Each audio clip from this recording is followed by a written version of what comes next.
Hello. इस video में देखेंगे एनऑर्गेस्मिया। इस टॉपिक का फुल मेडिकल गाइड इस वीडियो में देखने वाले हैं। देखते हैं डेफिनेशन क्या है एनऑर्गेस्मिया की।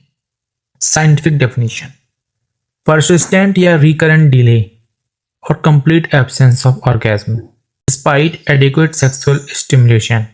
ऑर्गेज्म का एब्सेंस होना एनऑर्गेस्मिया कहलाता है। Adequate stimulation: sexual desire and stimulation present होने के बावजूद क्लाइमैक्स अचीव नहीं हो पाता। स्ट्रेस फैक्टर: इससे इंडिविजुअल में सिग्निफिकेंट पर्सनल और इंटरपर्सनल डिस्ट्रेस होता है। इंपॉर्टेंट क्लिनिकल डिस्टिंक्शन देखते हैं।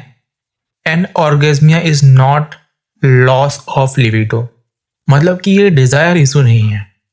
Anorgasmia is not equal to erectile dysfunction, मतलब इरेक्टाइल डिस्फंक्शन में इरेक्शन की प्रॉब्लम होती है, जबकि एनऑर्गेस्मिया में क्लाइमैक्स ऑर्गेज्म नहीं आता। नॉर्मल ऑर्गेज्म फिजियोलॉजी पहले समझते हैं। नॉर्मल ऑर्गेज्म एक coordinated neurovascular and muscular response है। ब्रेन स्टिमुलेशन: सेंसरी, विजुअल या फैंटेसी सिग्नल्स ब्रेन एक्साइट करते हैं। इसके पश्चात nerve signals, spinal cord pathways electrical impulse transmit करती हैं। Blood flow increase: pelvic orgasm में वेस्कुलर कंजेशन एंड इंजॉर्जमेंट होता है। Muscle contraction: pelvic floor muscles में रिदमिक कॉन्ट्रैक्शन स्टार्ट होती है। फाइनल न्यूरोकेमिकल रिलीज और इमोशनल क्लाइमैक्स अचीव होता है। न्यूरोकेमिस्ट्री समझते हैं कौन कौन से केमिकल्स इन्वॉल्व हैं। डोपामाइन रोल क्या है? Orgasm facilitator. Pleasure and reward system activate करता है। Sexual desire and motivation buildup करता है। प्राइमरी ट्रिगर है for climax. Oxytocin role bonding and climax. Emotional intimacy and bonding create करता है। स्मूथ मसल कॉन्ट्रैक्शन प्रमोट करता है। Heightens sensation during peak orgasm. Serotonin orgasm inhibitor है। Orgasm pathway को inhibit करता है। एक्सेस सेरोटोनिन डिलीज या ब्लॉक कर देता है। मेन मैकेनिज्म बिहाइंड एसएसआरआई, जो सिलेक्टिव सेरोटोनिन रीअपटेक इनहिबिटर्स जो ड्रग होती हैं, उनका एक साइड इफेक्ट भी हमको कुछ इस प्रकार से देखने को मिल जाता है। ऑटोनॉमिक नर्वस कंट्रोल के बारे में देखते हैं। Sympathetic system responsible for orgasm and ejaculation emission phase. Parasympathetic system responsible for arousal, erection in males and lubrication in females. Orgasm equation की अगर देखें हम लोग तो sympathetic discharge plus rhythmic contraction is equal to climax. 4 clinical types of anorgasmia.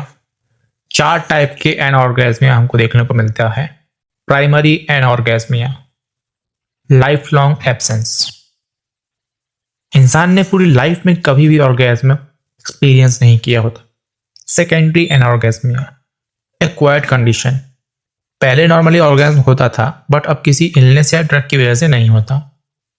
Situational एनऑर्गेस्मिया, context dependent, सिर्फ specific situation, partners या specific type of stimulation में issue होता है।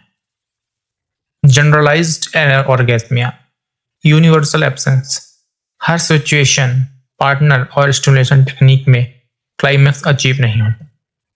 पैथोफिजियोलॉजी समझते हैं कि प्रॉब्लम है कहाँ। सेंट्रली देखते हैं ब्रेन में डोपामीन कम हो गया है, सेरोटोनिन बढ़ गया है, स्ट्रेस एंजाइटी है, लिम्बिक सिस्टम में सप्रेशन देखने को मिल रहा है। Peripheral nerves, diabetic neuropathy, spinal cord injury, multiple sclerosis. Vascular level पे देखें अगर तो blood flow reduction, vascular disease, inadequate genital engorgement. Hormonal level की बात करें तो low estrogen, low testosterone, thyroid imbalance. यहाँ पे हम मेल एंड फीमेल दोनों को कंसीडर करके बात कर रहे हैं।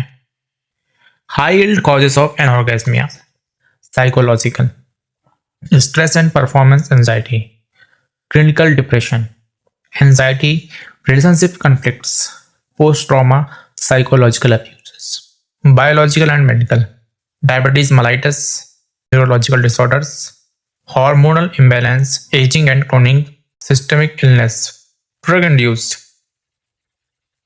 SSRI, जैसे फ्लोक्सेटिन, सर्ट्रोलिन एंड प्रोक्सेटिन। ये ड्रग्स हैं, इनका साइड इफेक्ट ही इस टाइप का होता है। Antipsychotics and anti hypertensives. Antipsychotics low करती हैं टेस्टोस्टेरोन एंड प्रोलैक्टिन को बढ़ाती हैं। Oral contraceptives, excessive alcohol, heavy smoking. Gender differences देखते हैं in anorgasmia. Female anorgasmia high prevalence, males के मुकाबले वुमेन्स में ज़्यादा कॉमन है। Psychological and hormonal, mental stress और hormonal changes dominant role play करते हैं। एस्ट्रोजन रोल, एस्ट्रोजन सेंसिटिविटी और वेजाइनल लुब्रिकेशन के लिए एसेंशियल है। Male anorgasmia less common, comparatively low incidence. Neuro and drug related, mostly nerve damage, diabetes या medications की वजह से हो सकता है। Distinct from erectile dysfunction, ejaculatory climax issue is different from erectile dysfunction. Management and treatment की बात करते हैं, जो कि डॉक्टर करता है, हम यहाँ पे केवल एक आइडिया ले रहे हैं। Non pharmacological, CBT cognitive behaviour therapy, professional sex therapy, relationship counselling, mindfulness and stress reduction. Pharmacological, drug review and switching SSRI to bupropion. ये सब डॉक्टर का काम है, हम यहाँ पे केवल एक आइडिया ले रहे हैं। डोपामिन अगोनिस्ट्स की बात करें तो यहाँ पे भी इनका रोल हो जाता है। Hormone therapy, oestrogen, testosterone. Lifestyle modification, regular exercise and healthy diet, sleep hygiene improvement, stop smoking and alcohol intake, open partner communication. Key take home message क्या हो सकता है इस वीडियो का? एनऑर्गेस्मिया एक मल्टी कॉजल मेडिकल डिसऑर्डर है जिसमें brain chemistry, hormones, nerves और इमोशनल हेल्थ सब प्ले रोल करते हैं। Early diagnosis, proper doctor consultation और कम्युनिकेशन से इससे कंप्लीटली मैनेज किया जा सकता है अगर पॉसिबल है तो। ये कॉमन है, सेम की बात नहीं है। Awareness plus timely medical help is equal to better quality of life.